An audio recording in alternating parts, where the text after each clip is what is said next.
Hello ladies and gentlemen, and welcome to Mod and Indie News, your resource for what's been going on in the mod and indie communities this week. This episode we'll be looking at the release of Vanish, NeoTokyo, the very first mod that I ever did a video on, gets released on Steam, Munin gets a demo, Keep on the Borderlands gets to version 1.0, MorphShift Wars gets a new demo, and Sins of a Galactic Empire gets a new release. Vanish is a first-person horror adventure game that'll make you question your own sanity.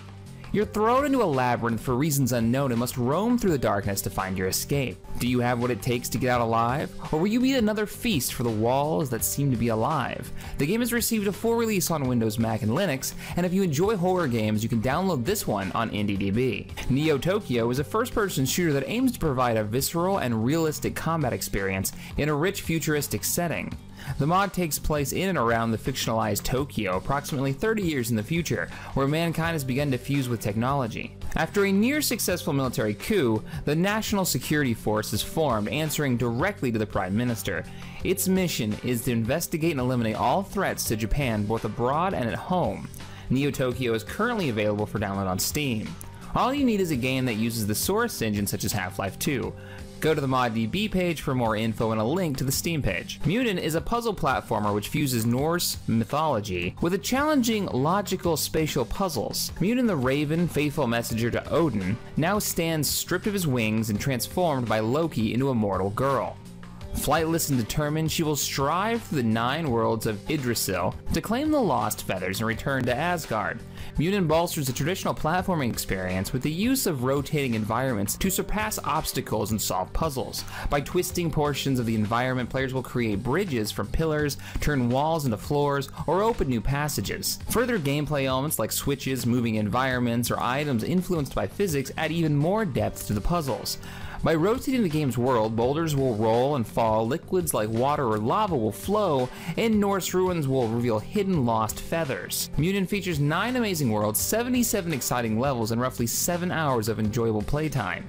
If you want to see what this game is all about, you can get the demo on Steam right now. Keep of the Borderlands is a total conversion for the Atari game Temple of Elemental Evil. It requires the original Temple of Elemental Evil game patched to patch 2.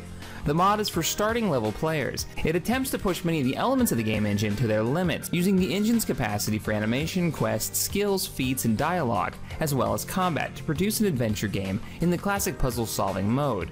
There is considerably more thought required to finish the modded version, as opposed to the vanilla game.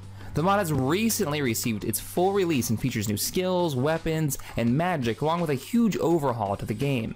If you're a fan of RPGs, then you should head over to the ModDB page for download. MorphShift is a sci-fi dogfighting game that allows you to build your own aircraft that will fight high in the sky and even in the deepest oceans. The developer has recently released a demo that features 3 playable missions, 4 deathmatch maps, skins for aircraft, and lots of parts to use in building your aircraft. There is also a screenshot contest going on right now, and some of the prizes include a full copy of the game when it comes out. Head on over to IndieDB for more on the contest and download the demo today. Sins of a Galactic Empire is a total conversion for one of the best strategy games ever, Sins of a Solar Empire, that changes the factions in the game to reflect those of the Star Wars universe. You can play as a number of well-known factions such as the Republic, the Rebel Alliance, the Galactic Empire, just to name a few.